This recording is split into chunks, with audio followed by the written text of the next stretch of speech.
और हरियाणा कैबिनेट की अहम बैठक हुई जिसमें कई फैसलों को मंजूरी दे दी गई है। मनोहर सरकार ने 11वें नगर निगम को मंजूरी दे दी है। कैबिनेट ने मानेसर को नगर निगम का दर्जा दे दिया है। मनोहर कैबिनेट ने आरआरटीएस जो दिल्ली से पानीपत कॉरिडोर बनने जा रहा है उसको सैद्धांतिक मंजूरी दे दी है। ये 6 साल में बनकर तैयार होगा और इसके ऊपर 21,000 करोड़ रुपए का खर्च आने वाला है, जिसमें से हरियाणा 4,700 करोड़ रुपए देगा। और ग्रुप सी और ग्रुप डी की भर्ती के लिए अब सीईटी पास करना भी जरूरी होगा, यानी कॉमन एंट्रेंस टेस्ट। बता दें कि ग्रुप सी की भर्ती अब एक साथ हो जाएगी और साथ ही अब ग्रुप सी में एक विभाग के कर्मचारी दूसरे विभाग में जा सकेंगे। वहीं फरीदाबाद मेट्रो डेवलपमेंट अथॉरिटी को आरटीए का दर्जा दिया गया है। वहीं पंचायतों की आमदनी बढ़ाने के लिए घरेलू बिजली पर 2% टैक्स बढ़ा दिया गया है और इस पैसे को गांव के विकास के लिए खर्च किया जाएगा। एक नए नगर निगम मानेसर, इसको नई रचना इसकी बनाई गई है, इसको अप्रूवल मिला है और इसमें 29 गांव ये जोड़े गए हैं मानेसर के साथ, जिसका क्षेत्रफल कुल मिलाकर के लगभग 125 वर्ग किलोमीटर ये होगा। तो अब से हरियाणा के अंदर 11 नगर निगम ये हो गए हैं। ग्रुप डी और सी की भर्ती के लिए एक कॉमन एलिजिबिलिटी टेस्ट ये हुआ करेगा। इसके लिए नेशनल टेस्टिंग एजेंसी, इसके माध्यम से हर वर्ष परीक्षा होगी और इस परीक्षा के बाद जो मेरिट के आधार के ऊपर हर एक विभाग 3 गुना मेरिटोरियस ऐसे जो सहभागी हैं उनको लेकर विभाग के अनुसार टेस्ट करेंगे ताकि उसमें उनकी भर्ती हो सके। बिजली की जो खपत होती है गांव के अंदर, जो डोमेस्टिक मीटर्स होते हैं, उनके ऊपर 2% का की दर से पंचायत का एक बिजली टैक्स ये लगाया गया है। इससे लगभग 100 से 125 करोड़ रुपया वार्षिक ये पंचायतों को मिलेगा जो विकास कार्यों में लग सकेगा। इस काम में कृषि आधारित उद्योग और कृषि उपभोक्ता, इनको इसमें छूट दी गई है। और इस महत्वपूर्ण बैठक में क्या कुछ अहम फैसले रहे, बातचीत करेंगे हमारे संवाददाता विनोद लांबा से, इस वक्त हमारे साथ मौजूद हैं। विनोद, सरकार के अगर फैसलों पर अब तक जो हमारे सामने आए हैं उन पर नजर डाली जाए तो कुल मिलाकर जो इनका लक्ष्य है वो यही नजर आता है कि लोगों को सुविधाएं मिले, रोजगार के अवसर बढ़ें, सुरक्षा की दृष्टि से। और क्या कुछ फैसले लिए गए हैं, किस तरह से क्रियान्वित होंगे, बैठक में क्या कुछ रहा?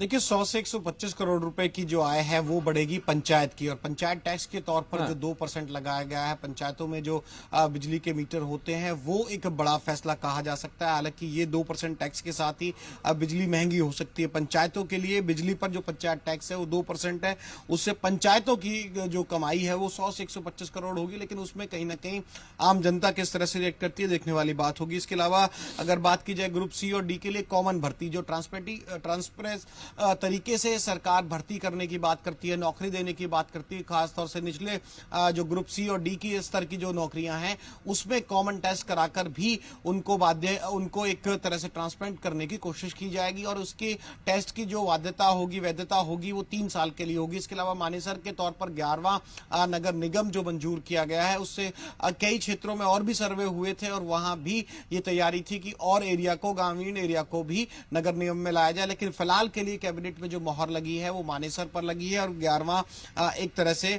सीधे तौर पर अगर कहा जाए तो 11वां नगर निगम होगा। यही सीनियर मेडिकल ऑफिसर यानी एसएमओ की भर्ती के लिए भी गठित कमेटी पर भी मोहर लग चुकी है।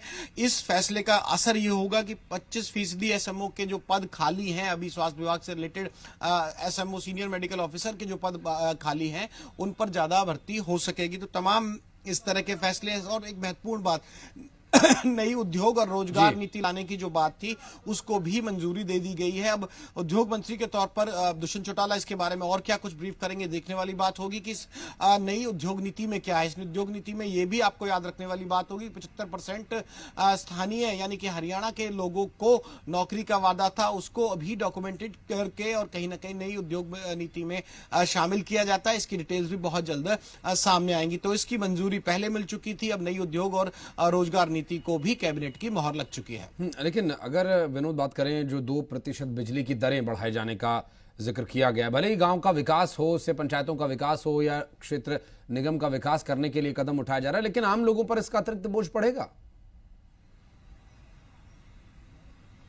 देखिए, ये एक बहुत तरीके से समझने वाली चीज है आशीष। अगर ये देखें तो ग्रामीण इलाकों में खासतौर से बिजली लॉस जो होता है वहां चोरी होती है। पंचायत को अगर कमाई होगी तो पंचायत की भी कहीं ना कहीं उसमें रिस्पॉन्सिबिलिटी बढ़ेगी, और उस हिसाब से अगर देखा जाए तो एक सुचारू रूप से जो कुंडी डालने का एक प्रचलन होता है और ग्रामीण क्षेत्रों में बिजली के बिल भुगतान ना करना, मीटर ना लगवाना, इस तरह की समस्या को लेकर बिजली बोर्ड लगातार कहीं ना कहीं कई बार कहा जा चुका है। इस चीज को लेकर बिजली मंत्री रंजीत चौटाला भी कई बार ये अपनी बात रख चुके हैं। लेकिन अगर सीधे तौर पर पंचायत की कमाई से कोई टैक्स जोड़कर देखा जाता है तो उसमें पंचायत को तो निश्चित तौर पर फायदा होगा, और ये मुझे लगता है कि इस कदम के पीछे, इस नई नीति के पीछे या इस नए टैक्स के साथ थोड़ा सा जो बिजली का भार पड़ेगा, इसके पीछे एक बड़ी वजह यह हो सकती है।